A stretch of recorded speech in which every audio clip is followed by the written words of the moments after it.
Assalamualaikum warahmatullahi. Waalaikumsalam. Baik, alhamdulillah ya rabbil alamin. Bagaimana kabarnya Bapak Ibu guru semuanya ya dimanapun berada? Semoga pada hari ini semuanya berada dalam keadaan sehat walafiat sehingga kita bisa bersama-sama menyimak pemaparan tentang sekarang di Bincang Pendidikan ini terkait tentang literasi ya, tentang literasi seperti itu. Namun sebelumnya saya sapa dulu Bu Intan. Bagaimana kabarnya Bu Intan?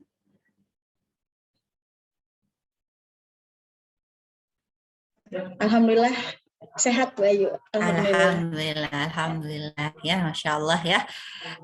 Baik, dari tema sekarang di Bincang Pendidikan kita pada malam hari ini yaitu tentang peningkatan kompetensi guru melalui budaya literasi ya.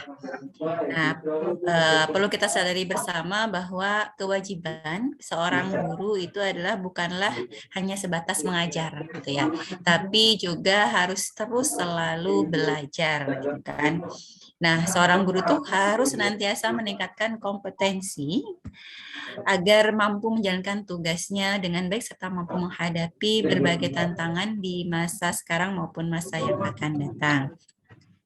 Nah, namun kita kata juga bersama bahwa ya mungkin masih ada PR bersama terkait dengan budaya literasi ya di kalangan guru gitu ya. Nah, budaya literasi ini adalah salah satu upaya kita untuk meningkatkan kompetensi para guru. Nah, guru itu tentunya selain membaca juga harus aktif juga menulis, kemudian berdiskusi dan sebagainya. Nah, sebelumnya ini ada beberapa ya, mungkin kita nanti akan Bapak Ibu guru semua dimanapun berada kita akan berbincang dengan Bu Intan gitu ya.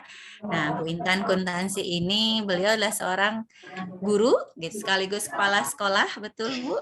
Ya, kepala sekolah di SMP IT Annaba daerah ini ya Bu ya, mana Bu Ciasem. Ciasem Subang, Mangga ya, alhamdulillah ya. Baik. Nah, sebelumnya ini Bu Intan saya ingin bertanya seperti ini. Menurut pendapat Bu Intan gitu ya, mengapa sih seorang guru harus meningkatkan kompetensi seperti itu? Baik, terima kasih sebelumnya. Assalamualaikum warahmatullahi wabarakatuh. Selamat malam Bapak Waalaikumsalam. Ibu sekalian. Dan insya Allah hatur nuhun Bu Wahyu atas kesempatan yang telah diberikan pada malam hari ini. Kita sama-sama untuk sharing bareng, diskusi bareng, belajar bareng kaitannya dengan kenapa kemudian guru itu gitu kan harus memiliki kemampuan berliterasi gitu kan. Lalu kemudian kenapa seorang guru harus terus meningkatkan kompetensinya seperti itu. Nah, ini memang kaitannya sangat erat sekali begitu ya Bapak Ibu sekalian, bahwa memang hakikatnya seorang guru kalau kita menilik lebih jauh dari diri kita sebagai pribadi, bahwasanya memang manusia itu adalah makhluk sosial, dan tentu kalau kita definisikan sebagai makhluk sosial itu artinya kita tidak bisa hidup sendiri. Artinya kita pasti hidup dengan orang lain, dengan banyak komunitas, dengan banyak berbagai golongan dan lain sebagainya. Lalu apa kemudian konteksnya kita sebagai guru gitu kan? Walaupun memang pada hakikatnya kita semua sebenarnya guru gitu ya, kita semua sebenarnya adalah dai. Hanya saja memang ada yang secara formalitas gitu kan, kita menjadi guru dalam sebuah lembaga yaitu sekolah. Baik, untuk mengapa seorang guru harus terus meningkatkan kompetensinya, ini sangat penting, ini sangat urgent, sebagaimana seperti yang kita ketahui bahwasanya guru itu harus memiliki 4 kompetensi ya. Kalau dalam undang-undang tentang guru dan dosen itu kemampuan untuk memiliki kompetensi pedagogi, profesional, sosial, kemudian kepribadian gitu kan. Ada 4 gitu kan, ada 4. Nah, artinya di sini bahwa kembali ke tadi, karena kita sebagai makhluk sosial, kemudian kita konteksnya sebagai guru, tentu upaya untuk meningkatkan kompetensi itu melalui literasi gitu kan. Bagaimana kemudian kalau guru itu stagnan gitu kan? Guru itu hanya sekedar memenuhi kewajibannya saja, masuk kelas, menyampaikan ilmu, kemudian sudah gitu kan. Nah, ini akan menjadi dampak yang kurang baik ya, bagaimana kemudian untuk membentuk generasi-generasi yang sesuai dengan tujuan nasional, tujuan pendidikan nasional kita, yaitu membentuk anak-anak yang tentunya kalau kita kaitkan dengan kurikulum Merdeka saat ini yaitu pelajar Pancasila gitu sih.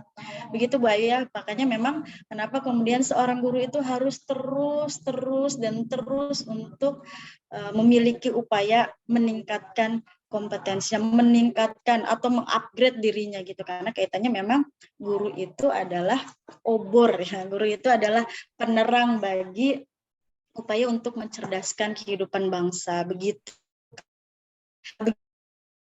atau konstitusi sendiri. Baik. Jadi memang di sini ya sangat penting sekali gitu ya, seorang guru harus meningkatkan terus kompetensinya, karena tadi terakhir guru adalah sebagai obor ya, obor penerang gitu ya, karena memang guru juga sebagai apa namanya pendidik yang mungkin nanti akan mengajak para murid-muridnya ya Bu ya, untuk bisa ya, jadi guru itu mampu mencerdaskan gitu ya kehidupan bangsa, seperti itu ya, seperti amanatnya, betul. Baik, nah kira-kira nih Bu Intan, tantangan apa saja yang dihadapi oleh seorang guru dalam melaksanakan tugas-tugasnya? Mungkin kan tadi kita ketika guru kan mengajar di sekolah ya, mungkin ada aja sih tantangannya. Nah, kira-kira apa saja ya tantangan yang mungkin guru itu di sekolah tuh kayak gimana sih gitu untuk menghadapi tugas-tugasnya seperti itu? Ya, ini menarik ya Bu Ayu, ini menarik Bapak Ibu sekalian, bahwasanya memang tidak dipungkiri bahwa tantangan yang terjadi saat ini tentunya pasti berbeda dengan beberapa tahun yang lalu, 10 tahun ke belakang atau 5 tahun ke belakang. Ini tentu menjadi perjuangan tersendiri bagi kita yang berperan sebagai guru di sekolah gitu kan. Lalu apa saja tantangannya? Kalau saya berpendapat memang di sini memiliki ada 2 tantangan, Bu Ayu. Tantangan yang datangnya dari internal, tantangan yang datangnya dari eksternal, seperti itu. Apa itu tantangan dari internal itu? Itu tentunya ada pada diri kitanya sendiri gitu kan. Bagaimana kemudian minat untuk terus mengupgrade dirinya, minat untuk menjadikan tadi ya sebagai obor gitu kan, sebagai penerang, sebagai agen-agen perubahan untuk menciptakan peserta didik yang baik, itu saya rasa untuk saat ini memang terlihat minim upaya untuk mengupgrade diri itu ya. Ini mungkin menjadi sisi kelemahan tersendiri ya, tantangan internal lebih kepada kepribadian diri kita sendiri. Jelas itu memang tentunya banyak sekali hal yang mempengaruhi. Ya, generasi mager kalau saya katakan gitu kan, itu menjadi tantangan tersendiri untuk pribadi-pribadi yang milenial, pribadi yang hidup di zaman kemajuan teknologi seperti sekarang. Adapun tantangan yang kedua, Bu Ayu ya, bagi saya bahwasanya memang yang dihadapi oleh seorang guru adalah tidak terlepas dari kemajuan teknologi, kemudian era milenial, era industrial, era teknologi dan lain sebagainya. Ini pengaruhnya ada tidak pada diri kita sendiri ya, tapi kemudian ada pada peserta didik kita gitu kan. Anak didik kita yang dihadapkan dengan hal yang serba instan gitu kan, serba mudah. Akhirnya apa? Akhirnya ini pun menjadi tantangan kita tersendiri untuk kemudian bagaimana memiliki cara dalam hal membentuk generasi-generasi yang baik tadi. Generasi-generasi yang memang sesuai kita inginkan ya. Generasi yang tidak mager, generasi yang tidak patah semangat, generasi yang tidak dimanjakan dengan berbagai hal yang dimudahkan gitu kan. Saya rasa seperti itu. Dua tantangan ini dari internal diri kitanya gitu kan, dan termasuk tantangan eksternal, kemajuan zaman, teknologi dan sebagainya. Ini sangat penting untuk kemudian kita menjadi guru yang sensitif, guru yang peka gitu kan akan tantangan-tantangan itu. Kenapa? Kalau kita tidak sensitif, kalau kita tidak peka, alhasil menjadi guru yang stagnan yang akan terus dihasilkan. Guru stagnan itu ya ini cukup menjadi virus-virus tersendiri ya, bagaimana kemudian pendidikan Indonesia lebih luas lagi, kalau kita berbicara lebih luas lagi, akan menjadi stagnan, kita akan menjadi negara yang kemudian memiliki kemampuan atau kualitas pendidikan yang rendah seperti itu. Begitu, Mbak Ayu. Baik Bu Intan ya, tadi ada dua tantangan ya, internal dan eksternal ya. Internal tentunya ini adalah motivasi diri ya, motivasi pendidiknya gitu ya. Jadi dengan di zaman yang sekarang gitu biasa, kemudian tantangan eksternal juga tadi sampaikan bahwa kemajuan teknologi juga menjadi tantangan, tidak seperti dulu ya Bu Intan ya, kalau kita ngajar cukup pakai spidol atau kapur di depan gitu ya, buku kejakan halaman berapa gitu ya Bu. Nah kalau sekarang kan tantangannya luar biasa, bagaimana harus kreatif ya Bu ya. Betul. Harus kreatif. Karena memang gimana Bu? Ya, karena memang kalau apalagi kita kemarin dihadapkan dengan corona ya, Bu Ayu ya, dihadapkan dengan COVID, Masya Allah gitu kan, tiba-tiba anak-anak kemudian lebih dikenalkan lagi ya, lebih tafahum lagi gitu ya istilahnya dengan gadget yang alhasil gitu kan, ternyata dampaknya ada yang sifatnya dalam tanda kutip kebablasan gitu kan, pembelajaran kemudian online gitu kan, kemudian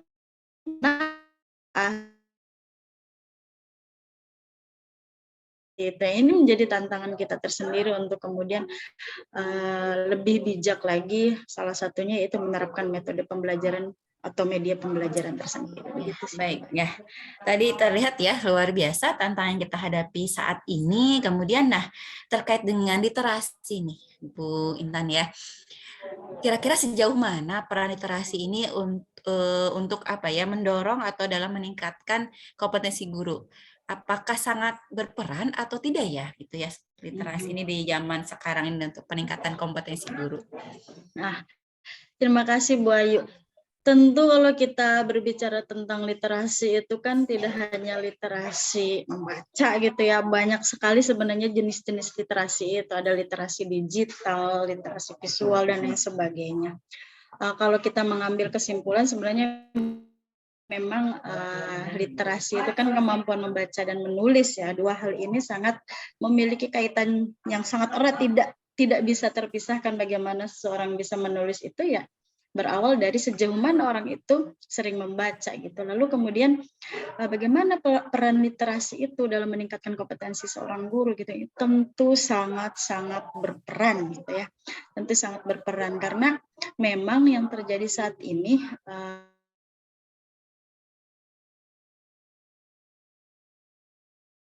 ini terlihat dari bagaimana kemudian seorang guru membudayakan literasi, membudayakan membaca atau menulis tidak gitu kan bagi dirinya, karena memang kalau kita membudayakan menjadi diri yang literat gitu ya, menjadi diri yang sering membaca, kemudian dituangkan dalam menulis atau bahkan lebih jauh kemudian memiliki sebuah penelitian gitu kan, karena memang berliterasi itu kan bisa sampai jauh ke sana gitu ya, kita bisa memberikan, kita bisa membuat sebuah produk, kita bisa membuat karya gitu kan dari kita sering membaca, kemudian dituangkan dalam menulis, lalu kemudian kita bisa meneliti sesuatu gitu.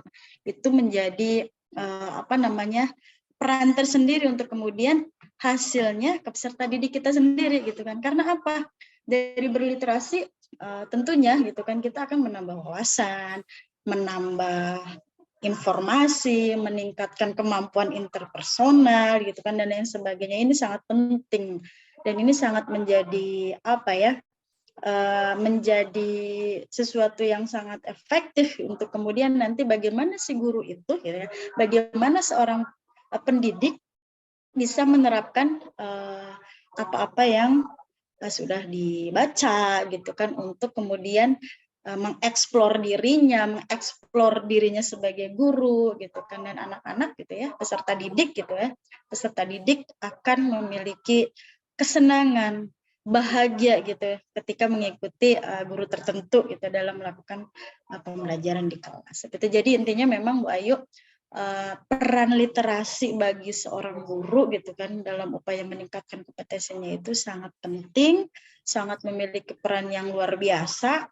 karena memang itu tadi ya, dengan berliterasi gitu ya, kita akan menjadi manusia yang salah satunya menjadi manusia yang spesial gitu kan, manusia yang istimewa gitu ya, kalau bahasa saya seperti itu. Begitu, Bayu. Ya, Masya Allah ya. Jadi sangat-sangat berperan penting gitu ya.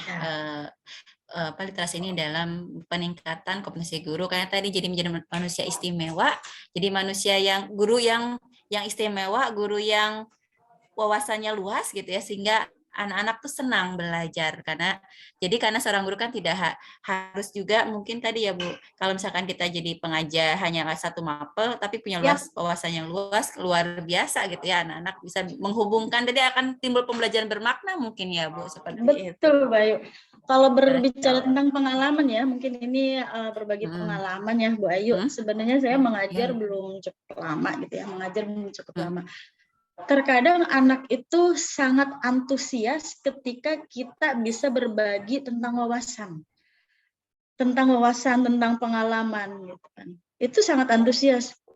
Makanya Bapak Ibu guru sekalian mungkin yang sedang menyaksikan diskusi kita pada malam hari ini, saya sering sekali menyampaikan ke anak-anak ketika pembelajaran gitu kan, apalagi yang saya ampu itu Bu Ayu, pendidikan kewarganegaraan dan Pancasila gitu ya, PPKN-nya. Oh iya. Pendidikan Pancasila dan kewarganegaraan seperti itu. Jadi memang tidak dipungkiri bahwa mapel tersebut gitu ya, dan itu tidak memungkiri juga untuk mapel-mapel yang lain gitu ya, untuk menanyakan ke ananda-anandanya di kelas gitu kan, ada sharing tentang berita terupdate, berita terkini. Nah, ini sangat penting.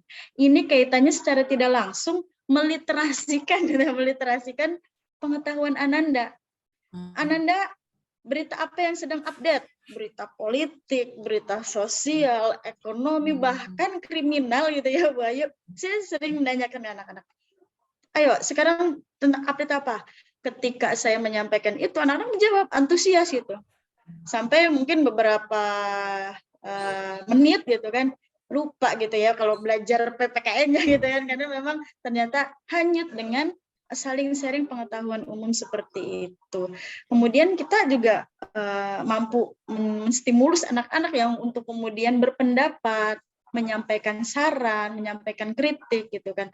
Anak-anak gitu kan, Ananda silakan, ada yang mau berpendapat tentang kejadian yang sedang viral, misalkan, tentunya ya kita harus mampu memilah-milah juga ya untuk menyampaikan berita viralnya, jangan sampai kemudian misalkan gitu ya, yang belum ada saatnya anak didengar gitu ya, anak mendengar tentang berita viral tertentu seperti itu. Ya, jadi memang disitulah kemudian literasi bagi guru itu penting ya. Jadi membaca juga tidak harus membaca sebuah buku, walaupun itu penting, itu sangat penting gitu bahkan. Tapi memang harus bagian dari sesuatu yang ya, berita-berita online, berita digital juga itu bagian dari kemudian kita berliterasi. Gitu, Bayu. Iya, ya betul ya, Masya Allah luar biasa nih. Dan tentunya ini tadi sangat penting gitu ya bagi guru untuk membudayakan literasi gitu ya. Literasinya bisa dari buku buku yang ada gitu ya. Ya, Tapi kalau kita betul. ya betul. Nah, kita sudah punya nih minat untuk literasi. Kan tentunya kalau kita sudah memulai, bagaimana cara kita ya guru itu agar bisa konsisten nih untuk membangun budaya literasi dalam dirinya. Jadi bukan hanya sekedar awal semangat tapi kesana gitu tidak gitu. Bagaimana nih Bu? Bagaimana nih biar tadi aku terutama kebiasaan membaca dan menulis gitu ya, dan menulis. Tadi kan kalau membaca ya udah biasa ya kita baca, tapi kadang ini gitu ya. Betul itu. Dah, bagaimana ya Bu ya seperti itu? Ya. Nah, ini berbicara tentang tantangan itu berbicara tentang tantangan tersendiri ya, bagaimana kemudian seorang guru itu konsisten. Tentunya memang untuk menjadi sesuatu yang konsisten itu nggak mudah gitu ya, Bayu.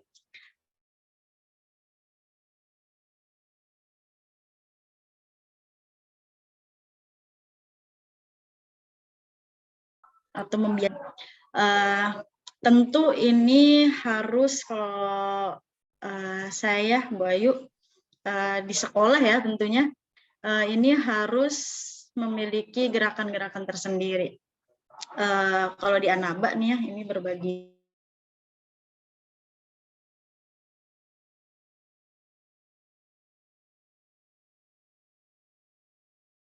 upaya ya, salah satu upaya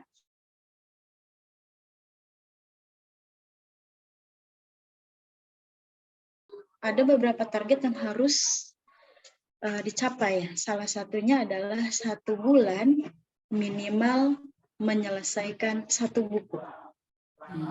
Untuk awal-awal itu dibebaskan, silakan buku apapun. Ya, dari situ tentu menjadi upaya tersendiri ya bagi kemudian nanti gurunya pun gitu kan terpacu, termotivasi untuk kemudian bisa membudayakan membaca, membudayakan kemudian menulis, karena memang kaitannya dengan menjadi guru yang berkualitas gitu ya, guru yang berkualitas. Tentu memang kalau saya lihat ya, Bayu, guru yang membudayakan literasi itu masih cenderung minim, masih cenderung apa ya, katakanlah bisa dihitung gitu ya, bisa dihitung gitu, karena memang itu tadi ya, tantangan internal dan tantangan eksternal itu harus benar-benar didobrak gitu kan, harus benar-benar didobrak. Alhasil motivasi untuk menjadi guru yang melek akan membaca, melek akan menulis itu masih minim. Nah, ini menjadi PR kita bersama ya, barangkali untuk kemudian menciptakan budaya berliterasi seperti itu, Bayu. Baik, ini ya, memang perlu upaya lebih gitu ya untuk membuat atau membiasakan budaya literasi.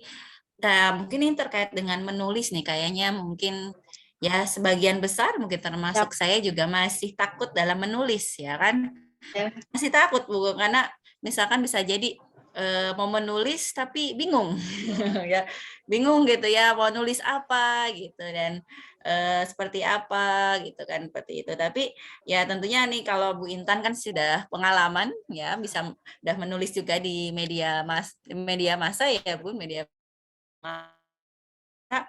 Nah, bisa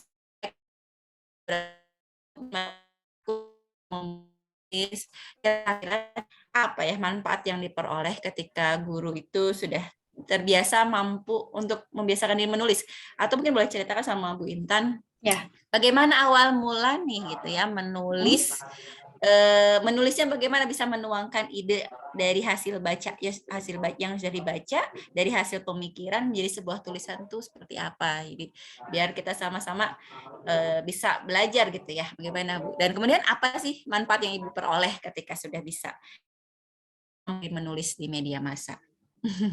Baik, terima kasih ya Bayu. Kalau dibilang ya ada lah ya beberapa tulisan saya di media online barangkali ya, atau mungkin di blog juga ada gitu.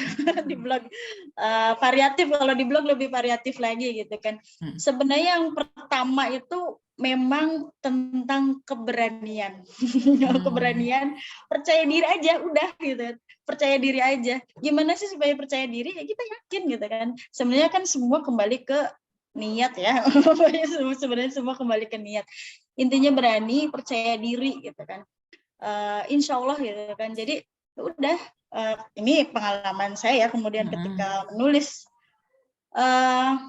di Kompas, ini boleh ya, nggak apa-apa, di Kompasiana gitu, ada beberapa tulisan saya kemarin itu 2011 saya menulis itu tentang multikrisis dulu hingga sekarang gitu kan ya. Kalau dari segi struktur kepenulisan mungkin itu jauh dari kata sempurna ya, jauh dari kata tulisan artikel yang seharusnya gitu kan, tapi karena berani. Nanti barangkali di sini teman-teman yang masih ragu-ragu untuk menulis gitu kan, bener enggak ya, nanti malu nanti dibaca orang lain. Ya memang tujuan kita menulis di media itu memang untuk dibaca oleh orang lain gitu kan, tapi yakin ya, untuk berani, percaya diri, udah kirim-kirim aja, tidak masalah gitu kan.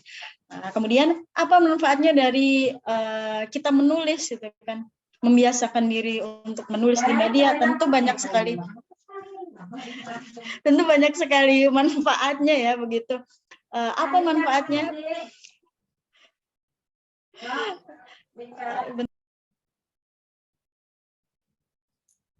Baik.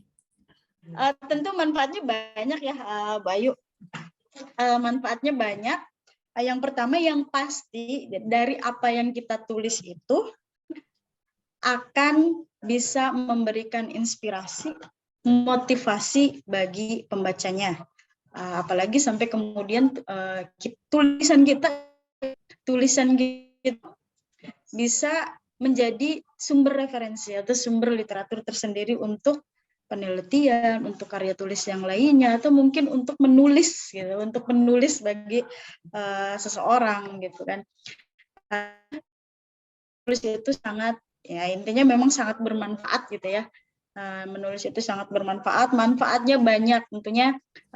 Ya, apa yang kita tuangkan insya Allah yang positif ya, akan bisa diambil dari sisi positifnya juga untuk orang yang kemudian membaca dari tulisan-tulisan kita. Intinya itu sih Bu Ayu, berani, percaya diri gitu. Udah berani aja percaya diri gitu kan, dan selebihnya ya sangat banyak ya manfaat dari apa yang kita tulis, karena kalau kita menulis itu akan terkenang sih itu, walaupun orangnya gitu kan sudah tidak ada, ya tulisannya ada gitu kan. Bayangkan ya, ada berapa ya, kalau kita dalam dunia Islam gitu kan ya, Masya Allah, banyak sekali literatur Islam ya, para ahli gitu kan yang sudah tidak ada, tapi kemudian karyanya berabad-abad yang lalu gitu kan, yang masih ada dan sangat bermanfaat untuk kita. Makanya memang penting sekali ya, ayo Bapak dan Ibu sekalian bareng-bareng menulis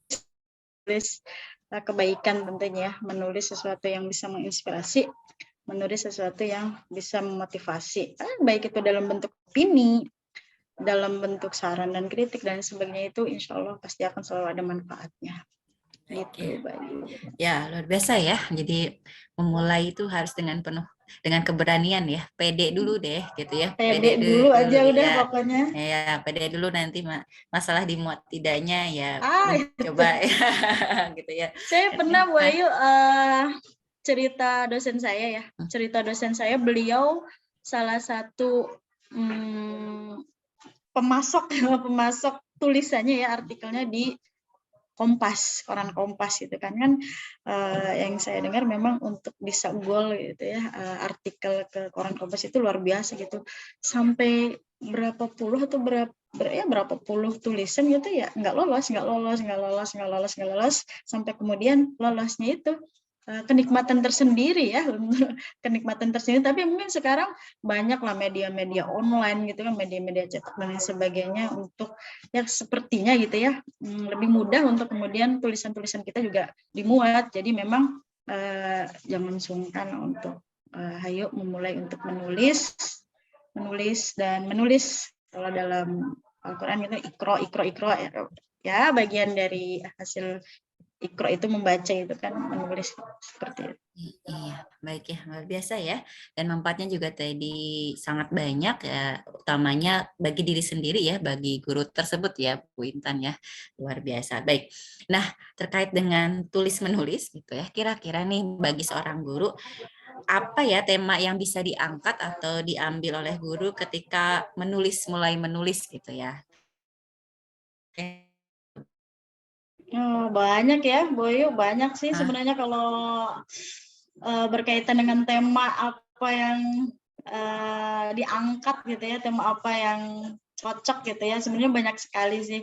Karena memang menurut saya guru itu walaupun memang tugas utamanya tidak menutup kemungkinan untuk kemudian menulis tema-tema yang lainnya gitu kan. Ya tentang pendidikan, tentang ekonomi, politik itu juga sangat menarik, sangat menjadi asupan tersendiri ya, asupan tersendiri tema-tema itu. Ya berita-berita terupdate, kekinian itu juga sangat menarik ya tentang kepemudaan, tentang metode pembelajaran ya. Kalau guru itu sangat menarik lah metode pembelajaran, media pembelajaran yang kita kaitkan dengan kemajuan zaman era teknologi sekarang itu saya rasa itu sangat menarik tuh terkait dengan media pembelajaran. Bagaimana pengaruh media pembelajaran era kini misalkan ya untuk peserta didik era kini dan lain sebagainya. Kemudian tentang pendidikan karakter ini juga tema yang sangat penting ya kaitannya dengan pendidikan karakter ini karena kalau kita bisa menyampaikan bagaimana urgensi pendidikan karakter itu tersendiri tentu akan bisa berdampak pada sendiri yang kemudian bisa terserap untuk peserta didik kita menjadi generasi-generasi yang berakhlakul karimah. Tentang kurikulum, kemudian mungkin kurikulum dan teknis pelaksanaannya gitu kan dalam dunia pendidikan di Indonesia barangkali bisa seperti itu. Ya dari tema-tema yang ringan, tema yang sedang, tema yang berat barangkali itu sangat menarik ya.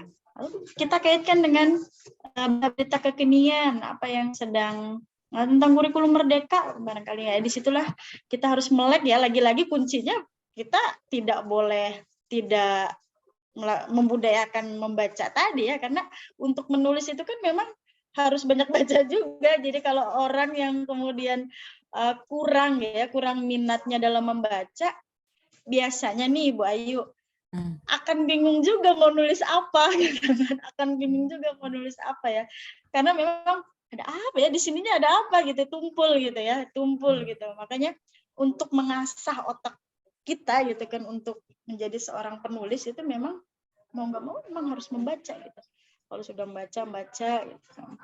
Itu pasti akan mudah untuk menuangkan tulisan itu sih sebenarnya kalau berkaitan dengan tema banyak sekali gitu ya banyak menarik tentang perempuan tentang pengaruh gadget sekarang mungkin beberapa ya flashback ya kemarin pengaruh gadget terhadap siswa peserta didik kita kemudian mungkin pengaruh gadget terhadap guru itu sendiri juga bisa menarik gitu karena memang beberapa kali guru itu malah dihanyutkan dengan gadget juga ketika mengajar gitu karena ini jadi tantangan tersendiri juga ya seperti itu banyak sekali sih Bu Ayu. Makanya kita juga tidak boleh ya ayo gitu harus mengenal dunia luar supaya kita juga tahu berita kekinian yang kemudian menjadikan tulisan bisa ada gitu seperti itu sih Bu Ayu. Ya, temanya banyak banget ya bisa dari bidang politik, ekonomi dan sebagainya. Tapi mungkin sebagai seorang guru mungkin kita kalau bisa mengangkat dunia tentang dunia pendidikan ya Bu tadi Intan memberikan contoh yang banyak gitu. Mangga silahkan mungkin Bapak Ibu guru semua. Tapi tentunya ketika mau menulis tentunya harus punya dulu tadi ya sumber lah gitu ya. Betul. Ya sumbernya. Jadi memang harus dimulai dengan dari membaca dulu. Budaya membacanya itu ya, budaya membacanya harus dikuatkan gitu. Jadi biar apa yang ada di hasil dibaca itu bisa dituangkan dalam sebuah tulisan sehingga bisa dirangkai ya Bu, dirangkai dengan kata-kata sendiri. Dan yang penting juga nih Bu Ayu, mohon maaf nih, yang penting juga nih tulisan kita itu harus memiliki solusi ya, mempunyai solusi permasalahan dari apa yang kita tulis misalkan tentang dunia pendidikan, tantangan dunia pendidikan kita, tantangan pelaksanaan kurikulum merdeka misalkan kita harus punya solusi dari permasalahan-permasalahan yang kita tuangkan dalam hal apa yang kita tulis seperti itu. Iya, baik. Jadi kita menulis bukan hanya mengangkat masalahnya saja, tapi tentunya harus memberikan sebuah solusi. Jadi masalah didampingi dengan solusinya, sehingga pembaca yang membaca tulisan kita juga akan tercerahkan juga ya, seperti itu. Seperti ya Bu ya? ini berkaitan juga dengan apa ini ya yang perlu dilakukan oleh pihak pengelola. Ibu kan sebagai kepala sekolah juga termasuk sebagai pihak pengelola sekolah ya, berarti dalam meningkatkan atau membangun budaya literasi di kalangan guru. Mungkin tadi di awal sudah Ibu singgung tadi ada satu guru harus membaca satu buku di setiap bulan gitu ya Bu ya. Nah, mungkin apalagi nih kira-kira selain tadi yang Ibu sudah sampaikan, apa yang perlu dilakukan nih oleh pihak pengelola sekolah untuk membangun budaya literasi di kalangan guru? Baik, tentu dalam sebuah lembaga itu harus memiliki sebuah kebijakan ya. Salah satu yang kita angkat sekarang adalah bagaimana kemudian pengelola sekolah membangun budaya literasi. Ini ada kaitannya dengan bagaimana kita harus memiliki sebuah apresiasi nih, Bu Ayu. Baik. Sebuah apresiasi ini penting. Apresiasi ini penting untuk kemudian secara perlahan budaya literasi dalam sekolah itu terbangun. Selain dari membangunnya sebuah program sekolah ya, misalkan dalam sekolah itu ada namanya gerakan literasi sekolah. Saya rasa sekolah-sekolah saat ini sudah banyak sekali program-program unggulan yang kaitannya dengan literasi ya, kaitannya dengan literasi. Membudayakan lingkungan sekolah yang literat itu ya gerakan literasi sekolah, misalkan setiap hari Jumat literasi, saya pernah mendengar gitu kan, bahkan mungkin di Anabater sendiri ada gerakan literasi setiap hari Jumat, walaupun memang tidak rutin, tapi Jumat keberapa, Jumat literasi, Jumat keempat dan sebagainya. Itu sudah menjadi upaya tersendiri untuk membudayakan lingkungan sekolah yang literat. Kemudian ya apresiasi tadi, jangan sampai kemudian kita menutup karya-karya siswa, karya-karya guru ataupun seluruh masyarakat sekolah itu tersendiri gitu kan untuk melakukan apresiasi. Karyanya kita tempelkan langsung. Pokoknya ini menjadi bagian upaya juga untuk kemudian sekolah itu memiliki budaya literasi seperti itu. Jadi memang pengelola sekolah juga harus bisa memiliki kebijakan ya, program sekolah yang bisa membangun budaya literasi di kalangan guru seperti itu ya ini. Jadi kalau gurunya sudah terbiasa dengan budaya literasi, apalagi gitu kan sudah ada program gitu kan, nah, untuk peserta didiknya, jadi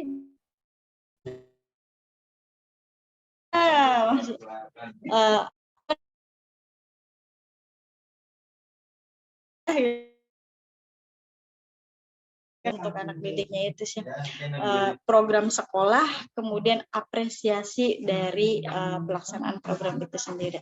Ini penting sekali sih Bu Ayu bagi kami ya, bagi saya. Baik, berarti tadi ya apa yang harus dilakukan adalah tadi membuat program gitu ya, bersama-sama membuat program tentang literasi, kemudian tentu bukan sekedar program tapi juga berikan apresiasi atas karya-karya yang sudah dihasilkan gitu baik oleh guru maupun oleh siswa ya, luar biasa. Jadi memang tentunya perlu yang konsisten juga ya pengelola sekolahnya ya Bu ya, harus konsisten betul. ya. Harus bareng-bareng untuk mensukseskan ya, sama-sama. Tidak bisa dari kepala sekolah atau mungkin bagian wakil kepala sekolah bidang kurikulum, tapi harus semua komponen, semua elemen sekolah itu bekerja sama untuk membangun sebuah lembaga sekolah yang membudayakan literasi. Karena memang penting sekali ya Bu Ayu, penting sekali budaya literasi ini untuk dibangun dalam sebuah lembaga sekolah. Ya, baik ya. Jadi intinya adalah kebijakan gitu ya. Jadi buatlah sebuah kebijakan tadi yang sudah Ibu Intan sampaikan agar memang budaya literasi ini terus membudaya gitu ya di kalangan guru. Baik. Ya alhamdulillah Bapak Ibu guru semua gitu ya. Kita sudah di penghujung bincang pendidikan kita kali ini gitu ya. Mudah-mudahan Bapak Ibu sama-sama bareng-bareng gitu ya setelah mendengarkan atau menyimak gitu ya bincang pendidikan ini dapat membudayakan literasi juga. Ya.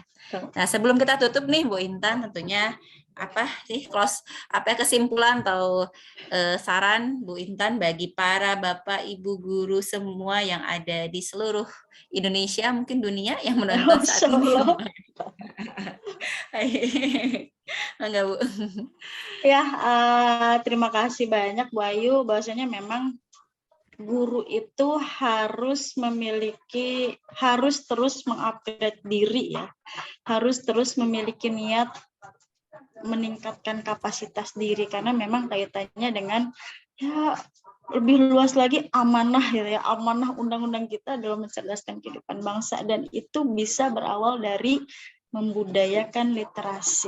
Kan bagi guru-gurunya meningkatkan kapasitasnya, meningkatkan kompetensinya dan lain sebagainya. Simpel sih Bu Ayu dari saya ya, dan untuk teman-teman semuanya, rekan-rekan guru di Subang, di Indonesia atau di dunia gitu kan, Masya Allah. Yuk membudayakan literasi, karena memang berliterasi itu menumbuhkan inspirasi, membangun motivasi, dan akan membentuk manusia yang berarti. Karena memang guru adalah agen kebahagiaan, agen kegembiraan bagi siswa dan siswi kita semua. Itu sih. Terima kasih banyak. Masya Allah, luar biasa ya. Ya, kita harus membudayakan literasi ya tadi untuk menginspirasi, terus memotivasi gitu ya, terus jadi guru yang berarti gitu ya. Masya Allah, luar biasa. Jazakillah